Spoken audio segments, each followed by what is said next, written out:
Hello, today we're going to the Cool Store. It's in Boaz, Alabama, and we are going to talk with a young lady named Angela who's quite knowledgeable about crystal healing. That is healing with crystals and gemstones and things like that. So, what does things like that include? We're going to find out. We're here with Angela from the Cool Store in Boaz, Alabama. And we wanted to ask her to give us some advice because she has some good knowledge on healing and properties of stones that might be good for that, and also something called shielding, which is going to tell us what it is and how to do it, and also some other good protective measures with regard to these types of things. So Angela, could you start by telling us what is shielding? Basically, shielding is a way to protect yourself from any kind of attack, whether it be negative or positive. It keeps out any energy that you don't want coming at you. Is there a reason you would not want positive energy to come at you? Like, is there sometimes well-intended energy that might not be good for you? Yes. Can you think of an example? Like if you're on medication from a doctor and you've got people trying to do healing work for you, that's great, but if the healing work interferes with your medication and doesn't help make you better, you have to decide for yourself whether you want to allow that healing in or not. What would be an example where the healing work might interfere with your medication? If you're bipolar, Okay. and you take Paxil or something to keep you balanced, too much healing could throw you one way or the other. Oh, okay, so it's important to stay in a certain kind of balance. Yes. Okay. And a good thing for bipolar people in particular, as far as stones go, is magnets. Because magnets are already polarized, and a person carrying magnets on them will keep them polarized. Now, if I'm understanding the idea of balance correctly, is it like you could actually be kind of too high on life and too up in the air, or not well enough grounded or something like that? Yes. Okay. Yes. Bipolar people, they're either, when they're up, they're like way up and they're crazy. And when they're down, they're in a more depressed state. Okay. So it's important for a bipolar person to stay very balanced. Okay. And if they're taking medication and someone is sending healing at them and they've not asked for the healing, it could throw them out of balance. Now, unless this is on a different topic, you'd mentioned that there's some stones that are good for grounding. Is that related, or is that a different issue from shielding? Grounding and shielding go hand in hand. Okay. It's important to stay grounded in order to keep your shields intact. If I was going to stay grounded, some people, now I myself cannot wear this stone because a lot of times if you're really in tune with the earth, wearing a grounding stone gives me migraines personally. But it works for a lot of people, like hematite. Hematite is one of the best grounding stones there is.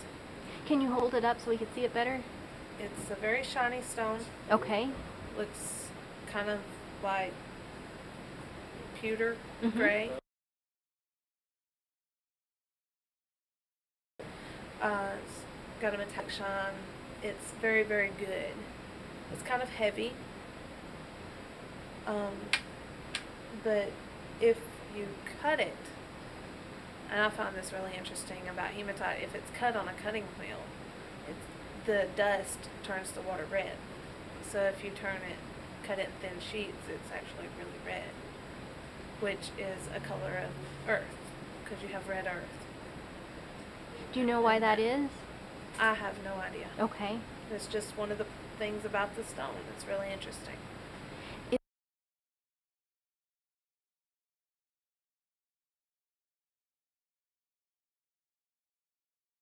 Is it possible for hematite to make someone too grounded or make them feel too down? It is. Okay. It is. And you can kind of feel when you're starting to feel too grounded because your body will feel very heavy and it may start giving you a headache or a backache or something like that, and then you can just put it down for a while and not wear it or carry it anymore, and you'll come back up.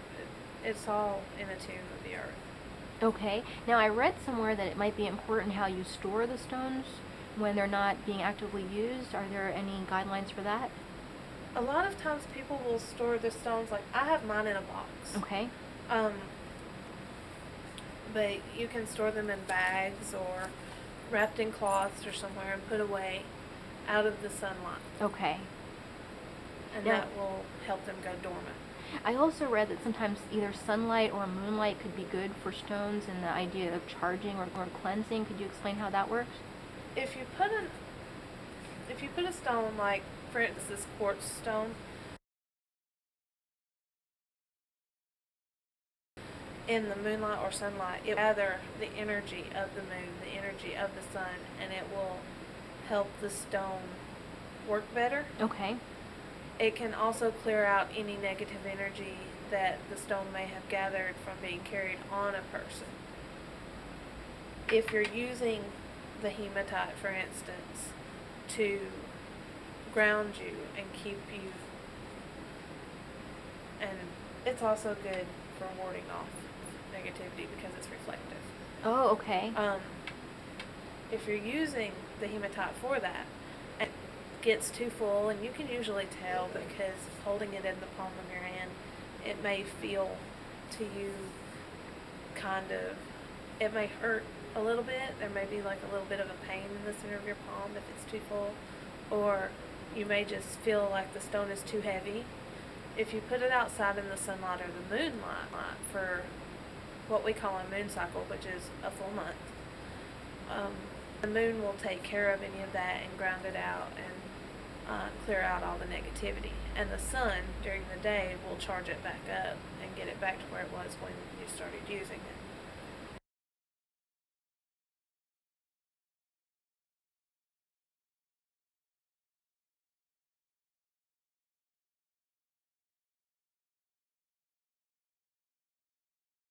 Another way to clear out negativity and stuff like that with stones is to bury it in the earth and let the earth drain it all out and take it back to herself. Okay, so now if I understand correctly, going back to shielding, it's something that you use to help protect yourself against negative energy? Yes. Or even too much positive energy, protect yourself from imbalance? Yes. Okay, and how do you make sure to shield yourself? Okay, one of the easiest ways I have been taught to shield, and it was the first way I learned, was to imagine a protective symbol. Like if you're Christian, use a cross. Again, you can use the pentacle. If you use Egyptian magic, you can even use an ankh, whatever.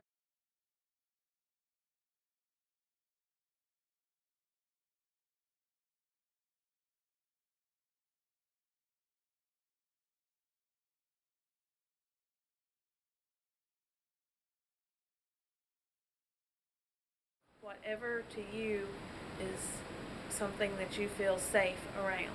Okay. Like for the Christians, they would use crosses because, they go to the cross to release their prayers and to pray. So you imagine the cross in front of you. You imagine it behind you, to each side of you, above and below, and surround yourself with that in your imagination. We call it visualization. And connect all the crosses with a white light glow. And just feel it around you, keeping you safe and protecting you. And that's the easiest way to shield.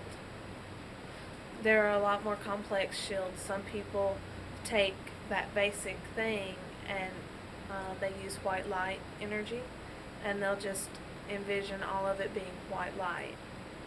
And then from there they'll move on to putting on the outside of that sphere that they've created a mirror which will reflect anything that comes at them.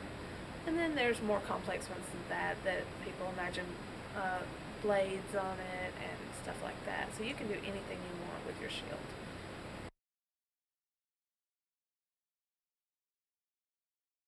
Now, you've mentioned a couple of times the good of reflective surfaces to help ward off some of the negative energy, like mirrors. Mm-hmm. I've read that mirrors could be good for deflecting electromagnetic energy attacks as well. Is there potentially a metaphysical reason for it? Well, a mirror will reflect anything. And I would think that electromagnetic energy, which I don't personally work with very, very often, but I would think that would have to do with stuff like lightning storms, stuff like that. Lightning is attracted to shiny things, but one thing you have to remember about lightning is it comes from the earth and goes up instead of comes from the sky and coming down. So what it does is when it goes up and it comes back down, it bounces off the shiny things and bounces away. That's why the mirrors are good for protecting against it, because they will reflect it away. Okay. Does that make sense? That does make sense. Okay. And then something else that that you had mentioned is soapstone, that might be good. Could you Yes. show us some of the examples? You have a couple there of soapstone. Soapstone, these are oil burners. Soapstone can be manipulated easily to create anything. This one is a goddess oil burner, and this one is a pinnacle oil burner with the zodiac signs on it.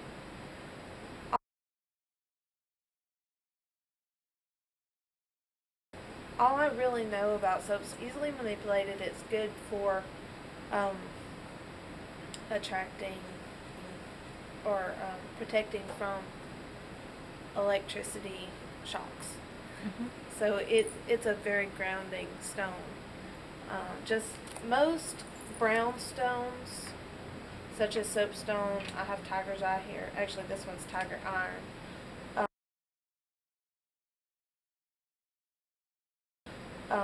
Some jaspers. All the browner stones are great for incinerating stuff like that. I really am not an expert on the electromagnetic. No, that's all energy right. stuff. You said there were some stones that were also good for warding off evil intent. Do you have some of those? One of the best stones that is good for warding off evil intent is black tourmaline. Okay. Black tourmaline does not have to be cleansed ever. It's a self-cleansing stone. And it will attract and absorb and clean out any negative energy that is thrown at a person. Another good stone for that is selenite. And I have a selenite egg. And I actually will set that up right there. Selenite is attuned to the moon, and it uses moon energy to do the same cleansing. It is a self-cleansing stone, so it will attract energy, and it's also very good for healing. Now, I've just recently started learning about these types of tools, so I don't know if I have this straight, but I'd read that maybe like something like perhaps the selenite, if it's considered good to be put in the moon, it might not be good to put it in the sun. Would that maybe be true, or is it something where if it's good to be in moonlight, it would also be good for sunlight? Some of the stones are interchangeable. Selenite, because it's attuned to the moon already, because Selene was one of the goddesses of the moon, and that's who selenite is named after, would be better in the moonlight. One thing about selenite, though, is it's not good to stick it in water. Okay. Because selenite, in particular, after a period of time, will begin to melt away in water. Okay, but would it be all right in sunlight? It would be okay in sunlight as long as it wasn't left for long periods of time, I would think. Okay, so something like that might be better to like put in a window, for example, overnight, but then to put it away from the window during the daytime? Yes. Okay.